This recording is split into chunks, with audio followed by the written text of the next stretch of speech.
ہرقل شاہ روم نے قریش کے قافلے میں ایک آدمی بلانے کو بھیجا، اور اس وقت یہ لوگ تجارت کے لیے ملک شام گئے ہوئے تھے، اور یہ وہ زمانہ تھا جب رسول اللہ صلی اللہ علیہ وسلم نے قریش اور ابو سفیان سے ایک وقتی عہد کیا ہوا تھا۔ جب ابو سفیان اور دوسرے لوگ ہرقل کے پاس ایلیا پہنچے جہاں ہرقل نے دربار طلب کیا تھا، اس کے گرد روم کے بڑے بڑے لوگ، علماء، وزراء و امراء بیٹھے ہوئے تھے۔ ہرقل نے ان کو اور اپنے ترجمان کو بلوایا، پھر ان سے پوچھا کہ تم میں سے کون شخص مدعی رسالت کا زیادہ قریبی عزیز ہے؟ ابو سفیان کہتے ہیں کہ میں بول اٹھا کہ میں اس کا سب سے زیادہ قریبی رشتہ دار ہوں۔ یہ سن کر ہرقل نے حکم دیا کہ اس ابو سفیان کو میرے قریب لا کر بٹھاؤ اور اس کے ساتھیوں کو اس کی پیٹھ کے پیچھے بٹھا دو۔ پھر اپنے ترجمان سے کہا کہ ان لوگوں سے کہہ دو کہ میں ابو سفیان سے اس شخص یعنی محمد صلی اللہ علیہ وسلم کے حالات پوچھتا ہوں، اگر یہ مجھ سے کسی بات میں جھوٹ بول دے تو تم اس کا جھوٹ ظاہر کر دینا۔ ابو سفیان کا قول ہے کہ خدا کی قسم اگر مجھے یہ غیرت نہ آتی کہ یہ لوگ مجھ کو جھٹلائیں گے تو میں آپ صلی اللہ علیہ وسلم کی نسبت ضرور غلط گوئی سے کام لیتا۔ خیر، پہلی بات جو ہرقل نے مجھ سے پوچھی وہ یہ کہ اس شخص کا خاندان تم لوگوں میں کیسا ہے؟ میں نے کہا وہ تو بڑے اونچے عالی نسب والے ہیں۔ کہنے لگا اس سے پہلے بھی کسی نے تم لوگوں میں ایسی بات کہی تھی؟ میں نے کہا نہیں۔ کہنے لگا اچھا اس کے بڑوں میں کوئی بادشاہ ہوا ہے؟ میں نے کہا نہیں۔ پھر اس نے کہا بڑے لوگوں نے اس کی پیروی اختیار کی ہے یا کمزوروں نے؟ میں نے کہا نہیں، کمزوروں نے۔ پھر کہنے لگا اس کے تابعدار روز بڑھتے جاتے ہیں یا کوئی ساتھی پھر بھی جاتا ہے؟ میں نے کہا نہیں۔ کہنے لگا کیا اپنے اس دعوی نبوت سے پہلے کبھی کسی بھی موقع پر اس نے جھوٹ بولا ہے؟ میں نے کہا نہیں، اور اب ہماری اس سے صلح کی ایک مقررہ مدت ٹھہری ہوئی ہے، معلوم نہیں وہ اس میں کیا کرنے والا ہے۔ ابو سفیان کہتے ہیں میں اس بات کے سوا اور کوئی جھوٹ اس گفتگو میں شامل نہ کر سکا۔ ہرقل نے کہا کیا تمہاری اس سے کبھی لڑائی بھی ہوئی ہے؟ ہم نے کہا کہ ہاں۔ بولا پھر تمہاری اور اس کی جنگ کا کیا حال ہوتا ہے؟ میں نے کہا لڑائی ڈول کی طرح ہے، کبھی وہ ہم سے میدان جنگ جیت لیتے ہیں اور کبھی ہم ان سے جیت لیتے ہیں۔ ہرقل نے پوچھا وہ تمہیں کس بات کا حکم دیتا ہے؟ میں نے کہا وہ کہتا ہے کہ صرف ایک اللہ ہی کی عبادت کرو، اس کا کسی کو شریک نہ بناؤ، اور اپنے باپ دادا کی شرک کی باتیں چھوڑ دو، اور ہمیں نماز پڑھنے، سچ بولنے، پرہیزگاری اور صلہ رحمی کا حکم دیتا ہے۔ یہ سب سن کر پھر ہرقل نے اپنے ترجمان سے کہا کہ ابو سفیان سے کہہ دے کہ میں نے تم سے اس کا نسب پوچھا تو تم نے کہا کہ وہ ہم سے عالی نسب ہے، اور پیغمبر اپنی قوم میں عالی نسب ہی بھیجے جایا کرتے ہیں۔ میں نے تم سے پوچھا کہ دعوی نبوت کی یہ بات تمہارے اندر اس سے پہلے کسی اور نے بھی کہی تھی تو تم نے جواب دیا کہ نہیں۔ تب میں نے اپنے دل میں کہا کہ اگر یہ بات اس سے پہلے کسی اور نے کہی ہوتی تو میں سمجھتا کہ اس شخص نے بھی اسی بات کی تقلید کی ہے جو پہلے کہی جا چکی ہے۔ میں نے تم سے پوچھا کہ اس کے بڑوں میں کوئی بادشاہ بھی گزرا ہے تو تم نے کہا کہ نہیں۔ تو میں نے دل میں کہا کہ ان کے بزرگوں میں سے کوئی بادشاہ ہوا ہوگا تو کہہ دوں گا کہ وہ شخص اس بہانے اپنے آباء و اجداد کی بادشاہت اور ان کا ملک دوبارہ حاصل کرنا چاہتا ہے۔ اور میں نے تم سے پوچھا کہ اس بات کے کہنے یعنی پیغمبری کا دعویٰ کرنے سے پہلے تم نے کبھی اس کو دروغ گوئی کا الزام لگایا ہے؟ تم نے کہا کہ نہیں۔ تو میں نے سمجھ لیا کہ جو شخص آدمیوں کے ساتھ دروغ گوئی سے بچے وہ اللہ کے بارے میں کیسے جھوٹی بات کہہ سکتا ہے۔ اور میں نے تم سے پوچھا کہ بڑے لوگ اس کے پیرو ہوتے ہیں یا کمزور آدمی؟ تم نے کہا کمزوروں نے اس کی اتباع کی ہے، تو دراصل یہی لوگ پیغمبروں کے متبعین ہوتے ہیں۔ اور میں نے تم سے پوچھا کہ اس کے ساتھی بڑھ رہے ہیں یا کم ہو رہے ہیں؟ تم نے کہا کہ وہ بڑھ رہے ہیں، اور ایمان کی کیفیت یہی ہوتی ہے حتیٰ کہ وہ کامل ہو جاتا ہے۔ اور میں نے تم سے پوچھا کہ آیا کوئی شخص اس کے دین سے ناخوش ہو کر مرتد بھی ہو جاتا ہے؟ تم نے کہا نہیں۔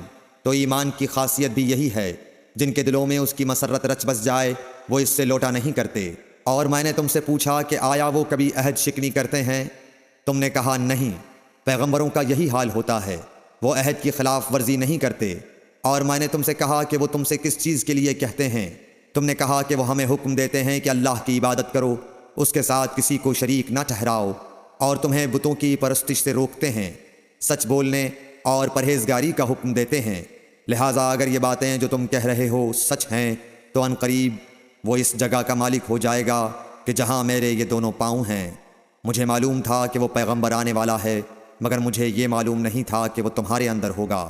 اگر میں جانتا کہ اس تک پہنچ سکوں گا تو اس سے ملنے کے لیے ہر تکلیف گوارا کرتا۔ اگر میں اس کے پاس ہوتا تو اس کے پاؤں دھوتا۔ ہرقل نے رسول اللہ صلی اللہ علیہ وسلم کا وہ خط منگایا جو آپ نے وحیہ کلبی رضی اللہ تعالیٰ عنہ کے ذریعے حاکم بصرہ کے پاس بھیجا تھا، اور اس نے وہ ہرقل کے پاس بھیج دیا تھا۔ پھر اس کو پڑھا تو اس میں لکھا تھا، اللہ کے نام کے ساتھ جو نہایت مہربان اور رحم والا ہے۔ اللہ کے بندے اور اس کے پیغمبر محمد صلی اللہ علیہ وسلم کی طرف سے یہ خط ہے شاہ روم کے لیے۔ اس شخص پر سلام ہو جو ہدایت کی پیروی کرے۔ اس کے بعد میں آپ کے سامنے دعوت اسلام پیش کرتا ہوں۔ اگر آپ اسلام لے آئیں گے تو دین و دنیا میں سلامتی نصیب ہوگی، اللہ آپ کو دوہرا ثواب دے گا، اور اگر آپ میری دعوت سے روگردانی کریں گے تو آپ کی رعایا کا گناہ بھی آپ ہی پر ہوگا۔ اور اے اہل کتاب، ایک ایسی بات پر آ جاؤ جو ہمارے اور تمہارے درمیان یکساں ہے، وہ یہ کہ ہم اللہ کے سوا کسی کی عبادت نہ کریں اور کسی کو اس کا شریک نہ ٹھہرائیں، اور نہ ہم میں سے کوئی کسی کو خدا کے سوا اپنا رب بنائے۔ پھر اگر وہ اہل کتاب اس کتاب سے منہ پھیر لیں تو مسلمانوں، تم ان سے کہہ دو کہ تم مانو یا نہ مانو، ہم ایک خدا کے اطاعت گزار ہیں۔ ابو سفیان کہتے ہیں، جب ہرقل نے جو کچھ کہنا تھا کہہ دیا اور خط پڑھ کر فارغ ہوا تو اس کے ارد گرد بہت شور و غوغا ہوا، بہت سی آوازیں اٹھیں اور ہمیں باہر نکال دیا گیا۔ تب میں نے اپنے ساتھیوں سے کہا کہ ابو کبشہ کے بیٹے حضرت صلی اللہ علیہ وسلم کا معاملہ تو بہت بڑھ گیا، دیکھو تو اس سے بنی اصفر روم کا بادشاہ بھی ڈرتا ہے۔ مجھے اس وقت سے اس بات کا یقین ہو گیا کہ حضور صلی اللہ علیہ وسلم ان قریب غالب ہو کر رہیں گے، حتیٰ کہ اللہ نے مجھے مسلمان کر دیا۔ راوی کا بیان ہے کہ ابن ناطور ایلیا کا حاکم ہرقل کا مصاحب اور شام کے نصارہ کا لاٹ پادری بیان کرتا تھا کہ ہرقل جب ایلیا آیا ایک دن صبح کو پریشان اٹھا تو اس کے درباریوں نے دریافت کیا کہ آج ہم آپ کی حالت بدلی ہوئی پاتے ہیں، کیا وجہ ہے؟ ابن ناطور کا بیان ہے کہ ہرقل نجومی تھا، علم نجوم میں وہ پوری مہارت رکھتا تھا۔ اس نے اپنے ہم نشینوں کو بتایا کہ میں نے آج رات ستاروں پر نظر ڈالی تو دیکھا کہ ختنہ کرنے والوں کا بادشاہ ہمارے ملک پر غالب آ گیا ہے۔ بھلا اس زمانے میں کون لوگ ختنہ کرتے ہیں؟ انہوں نے کہا کہ یہود کے سوا کوئی ختنہ نہیں کرتا، سو ان کی وجہ سے پریشان نہ ہوں۔ سلطنت کے تمام شہروں میں یہ حکم لکھ بھیجیے کہ وہاں جتنے یہودی ہوں سب قتل کر دیے جائیں۔ وہ لوگ انہی باتوں میں مشغول تھے کہ ہرقل کے پاس ایک آدمی لایا گیا جسے شاہ غسان نے بھیجا تھا۔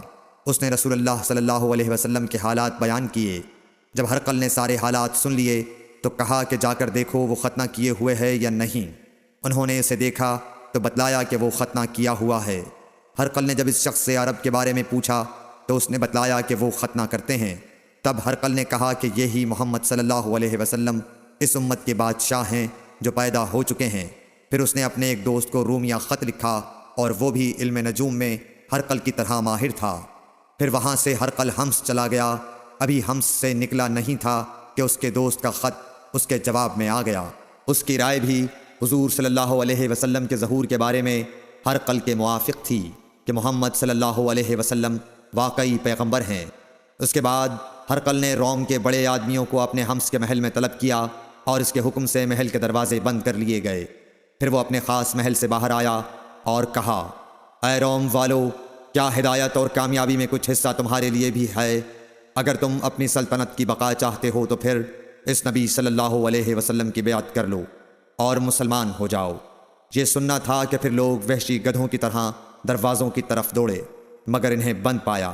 آخر جب ہرقل نے اس بات سے ان کی یہ نفرت دیکھی اور ان کے ایمان لانے سے مایوس ہو گیا تو کہنے لگا کہ ان لوگوں کو میرے پاس لاؤ۔ جب وہ دوبارہ آئے تو اس نے کہا، میں نے جو بات کہی تھی اس سے تمہاری دینی پختگی کی آزمائش مقصود تھی، سو وہ میں نے دیکھ لی۔